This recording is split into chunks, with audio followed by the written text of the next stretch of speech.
Hello guys, कैसे हैं आप लोग। आप सभी का स्वागत है। नाइट वॉचर की इस एपिसोड की शुरुआत वहीं से होती है जहां से पिछला एपिसोड खत्म हुआ था। एक आदमी एक बुढ़िया के पास आता है। वो कहता है, सुनो, तुम्हारा जो पति है ना, वो उसको जेल में बंद करके रखा था ना, जिसके ऊपर क्राइम लगा था, तुम्हें उसके नाम को क्लियर करना है। तो बुढ़िया भी डाउट में आ जाती कि वाट यार, मेरा पति तो वाकई में एक नंबर का क्रिमिनल था जिसने कई सारे क्राइम किए थे, उसको आजाद देने का मौका कहाँ से मिलेगा। वो भी कहता, वाई गोंग नाम का एक नाइट वॉचर था, उसने तुम्हारे पति पे इल्जाम लगाकर उसको पुलिस के हवाले किया था, लेकिन अब वो जा चुका है। तो तुमको मौका मिल चुका है तुम्हारे अपने पति को बेकसूर साबित करने का। तुम्हें ज्यादा कुछ भी नहीं करना, तुम्हें आना है, तुम्हें आती रोना धोना करना है कि भाई मेरा पति सही था, मेरे पति ने कोई गलत काम नहीं किया, मेरा पति निर्दोष है। बाकी फिर कोर्ट में केस आएगा, कोर्ट में जो भी केस होगा ना, वो मैं यहाँ पे देख लूंगा।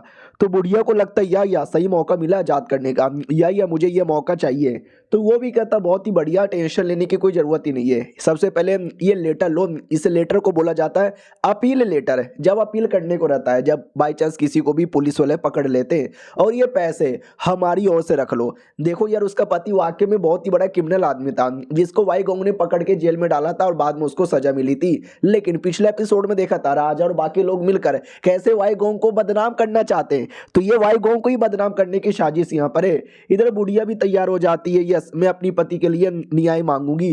वो भी कहता, बहुत बढ़िया। और आपने कई सारे चाइनीज मांगा देखा होगा तो मालूम होगा, आई डोंट नो रियलिटी में चाइना में ऐसा होता था कि नहीं, लेकिन मांगा में मैंने देखा है जब किसी के साथ कुछ गलत होता है तो महल के बाहर आकर ढोल पीटने लगता है। ढोल का यही मतलब हुआ कि मेरे साथ गलत हुआ है, मुझे न्याय चाहिए। अगले दिन बुढ़िया आके ढोल पीटने लगती है। तो राजा के पास खबर आता है कि उसके साथ अन्याय हुआ, उसके पति को जेल में डाला गया है और वो अपील लेटर डाल के गई है। तो राजा लेटर फेंक देता है। वो कहता, माय गॉड, वाई गोंग मरने से पहले कितने गंदे गंदे काम करके मरा है, जाओ बुढ़िया का केस देखो। तो बुढ़िया की केस देखने की बारी आती है। बुढ़िया आके रोने लग जाती है, प्लीज प्लीज मुझे मौका दो, मेरे पति के साथ गलत हुआ। और सोचो इस केस का जज कौन था, सोचो सोचो, अरे वही कमीना जो अभी अभी बुढ़िया से मिलने आया था। वो भी कहता है, ओ माय गॉड बुढ़िया, क्या हुआ तुम्हारे साथ, तुम्हारे पति को किसने जेल में डाला, क्यों जेल में डाला, मुझे सच्चाई यहाँ पे बताओ। तो ये सब नाटक था, पहले से वही तो प्लान बना कर आ रहा था। तो बुढ़िया भी कहती हुई, यार मैंने पूरा लेटर में डाल दिया है कि मेरे पति बेकसूर है, उन्होंने कुछ भी नहीं किया है।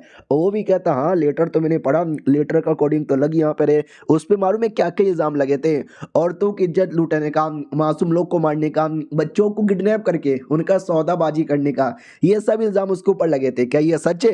तो बुढ़िया भी कहती, नहीं नहीं ऐसी कोई बात नहीं है, मेरे पति तो छोटे से बिजनेसमैन यहाँ पे थे, कपड़े का धंधा करते थे, कपड़ा बनाना, कपड़ा यहाँ पे बेचना, वो वाला मासूम बच्चे लोग को किडनैप करे ऐसा हो ही नहीं सकता। तो आदमी कहता, फिर तुम्हारे पति पे ऐसे इल्जाम क्यों लगे थे, वाई गोंग ने उसको जेल में क्यों डाला था। तो ये झूठा झूठा बोलने लगती है कि वेल मेरे पति तो अच्छे आदमी थे, वाई गोंग घटिया आदमी था, वाई गोंग के सारे नाइट वॉचर घटिया यहाँ पे थे, जो मेरे पति के पास आते थे, डराते थे, धमकाते थे कि साले पैसे दे, हफ्ता यहाँ पे दे, तो डर के मारे दे देते थे। एक दिन वो बहुत ज्यादा पैसा मांगने लगे, मेरे पति उतने बड़े बिजनेसमैन नहीं थे, उनके पास उतना पैसा नहीं था, तो उन्होंने मना कर दिया। तो सालों ने गुस्से के मारे उसको झूठे झूठे इल्जाम में फंसा दिया। तो ये भी कहता, गुड गुड गुड, इसका यह मतलब हुआ कि तुम्हारा पति निर्दोष है, वाई गोंग गलत यहाँ पर है, नाइट वॉचर्स लोगों ने गलत यहाँ पे किया, ठीक है समझ गया, तुमको न्याय यहाँ पे मिलेगा।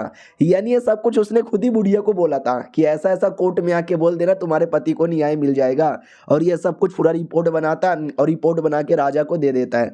राजा ये सब पढ़ता, कहता, my God, oh my God, oh my really really God, ये नाइट वॉचर्स इतने घटिया थे, मासूम बिजनेसमैन को परेशान करते थे, उनसे हफ्ता वसूल करते थे, और हफ्ता ना मिलने पर उन पे झूठे इल्जाम लगा के जेल में बंद कर देते थे, उनकी बीवियों को भी छेड़ा करते थे। गलत हो रहा है, ये बहुत ज्यादा गलत हो रहा है, पता करो और इसके पीछे किस किस का हाथ है, किसी को नहीं छोड़ेंगे। वाई गोंग तो घटिया आदमी निकला। तो उनके बंदे भी कहते, या आप टेंशन ना लो, हम करेंगे, ये वाई गोंग मरने से पहले कितना कमीना काम करके मरा।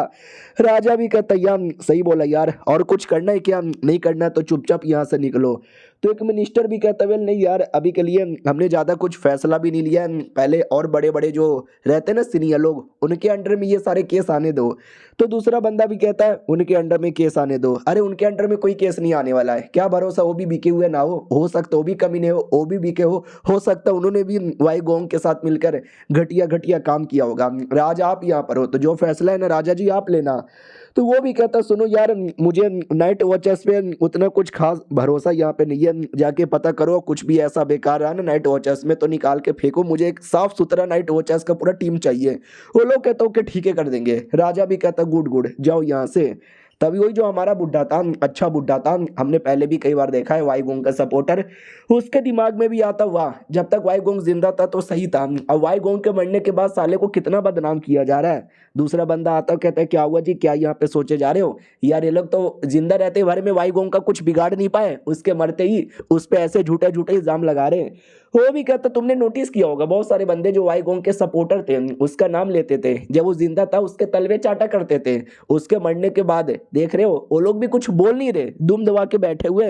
छोड़ो यार, इनका तो कुछ हो ही नहीं सकता, रही बात मेरा, मुझे भी जाने दो। आओ आते भाई कमीने मिनिस्टर की ओर, और जिसने केस लड़ा और जिसने वाईगोंग को फंसाने में इतना बड़ा काम किया, वो आता है घर के पास। अब ये घर किसका है वो हमको क्लियर तरीके से बताया नहीं गया, लेकिन हमें केस के बारे में बताया जाता है। अगर आपको याद होगा तो बहुत पुराने केस में एक नाइट वॉचर यहाँ पे था जिसने एक लड़की की इज्जत लूटने की कोशिश की थी, क्योंकि उसके पूरे परिवार को जेल में भेजा जा रहा था। तो उस बंदे ने बोला कि जेल में तो भेज ही रहे, भेजने से पहले इज्जत लूट लेता हूँ। लेकिन शाओक्वेन ने लड़ाई वड़ाई की और लड़ाई के चक्कर में उसको शायद मार डाला था, तो उल्टा हमारे शाओक्वेन पे केस लग गया था कि एक हफ्ते के अंदर तुमको सजाए मौत मिल जाएगी। शाओक्वेन की फट रही थी कि मैं क्या करूं, मुसीबत में आ गया। उस समय वाईगोंग भी उसकी कुछ हेल्प यहाँ पे नहीं कर पा रहा था, लेकिन उसी समय धमाके वाला केस अपीयर हुआ था, जो केस लंबे समय के लिए चला था, हम सब ने भी उसको कितना एंजॉय किया था। उसके चक्कर में वो आसानी से बच गया और वाईगोंग ने भी आगे से सपोर्ट कर लिया। फिर शाओक्वेन धीरे धीरे फेमस हो गया, बड़ा आदमी बन गया, एकदम ऑरा फार्मिंग करने लग गया। ये सब वहाँ हो रहा था, लेकिन पीठ पीछे राजा लोग जो भी थे ना, अपने कमीने बंदे जिनको भाई सजा मिलनी चाहिए थी, जिनको जेल में बंद कर देना चाहिए था, राजा ने उनको बड़े बड़े इंपोर्टेंट पोजीशन पे ले जाके बैठा दिया, इंक्लूडिंग मुझे भी, और न जाने कितने सारे बंदे। हाँ, राजा तुस्सी ग्रेट हो भाई, राजा तुस्सी ग्रेट हो। और ये चैप्टर यहीं पे खत्म हो जाता है, यानी राजा बड़ा कमीना यहाँ पर है। वाईगोंग तो मारा जा चुका है, शाओक्वेन को भी चोट लगी है, कहीं राजा फिर से अपना कमीनेगिरी दिखा के देश को और बर्बाद ना कर दे। देखते हैं आगे क्या होता है, मिलते हैं किसी और वीडियो में, जब तक के लिए बाय बाय।